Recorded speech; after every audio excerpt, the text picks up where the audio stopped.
నా పేరు ప్రశాంత్ రెడ్డి. నేను బైన్సా మార్కెట్ చూసుకుంటాను. ఆహ్, ఇక్కడ మనము కిరుగుల్బి గ్రామంలో ఒక రైతు ప్రవీణ్ పటేల్ అని అతనికి స్వర్ణ టేబుల్ ఇచ్చాము.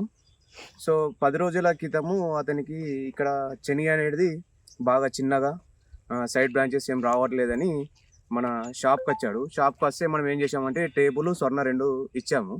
4.5 ఎకరాలకు. ఫో అప్పుడు ఏందంటే మన స్వర్ణ ఇవ్వడం, టేబుల్ ఇవ్వడం వలన ఈ రైతుకు సైడు బ్రాంచెస్ వచ్చినాయి. ప్లస్ హైట్ పెరిగింది. రైతు సాటిస్ఫై ఉన్నాడు. సో, మళ్ళీ మనం కూడా ఒకసారి రైతుకు అడిగి మనం తెలుసుకుందాం ప్రవీణ్ పటేల్ గారికి ఎట్లా ఉంది ఇది మన స్వర్ణ టేబుల్. ప్రవీణ్ పటేల్, ఈ స్వర్ణ టేబుల్ మీరు కొట్టిరు కదా, అవును. అంటే మీకు ఫస్ట్ ఎట్లుండే, ఇప్పుడు ఎట్లా ఉంది మీ ప్లాట్? నేను రెంట్ వేసుకుంది ముందు 10 రోజుల కింద ముందు మరి ఘోరంగా ఉండే. మా పక్క పొలం మెయిన్ రోడ్కు మా చేను ఉంది, మెయిన్ రోడ్కు ఉంది. పోయిట్లో వచ్చేటోళ్ళు ఈ శనగ మొత్తం తీసి మళ్ళీ నీళ్ళు వరకు చాలుకోమని చెప్పారు పోయిట్లో వచ్చేటోళ్ళు. కానీ ఎవరు మాట వినలే. ఇక్కడ మా ఊళ్ళో షాప్ ఉంది, మళ్ళీ ఈయన కూడా ఫోన్ చేసి చెప్పిండు ఇట్లా కొట్టమని.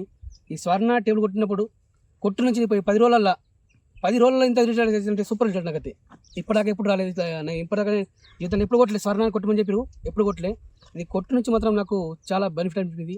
నా చేంజ్ చూస్తే ఇప్పుడు 2 మంచిగా చేనులో కుసరాంస్తుంది. ఇప్పుడు ఇంతకుముందు వస్తే చేనులో అసలు పానం మందకుండే, నా శనగ పలుస ఉండే, హైట్ పెరిగింది, కలర్ వచ్చింది, పూత మంచిగా ఉన్నది, పంగిస్తుడు బాగా వచ్చింది. దీంతో స్వర్ణతో పంగిస్తాడు కానీ బాగా వచ్చింది. నా పురుగు కూడా చిన్న పురుగు ఉండే, అసలు శనగని కదా అనుకున్నా. ఇంత మంచి సూపర్ శనగైంది నాకు. ఇది నాకు చాలా మంచి బెనిఫిట్ పనిచేసింది నాకు. Thank you.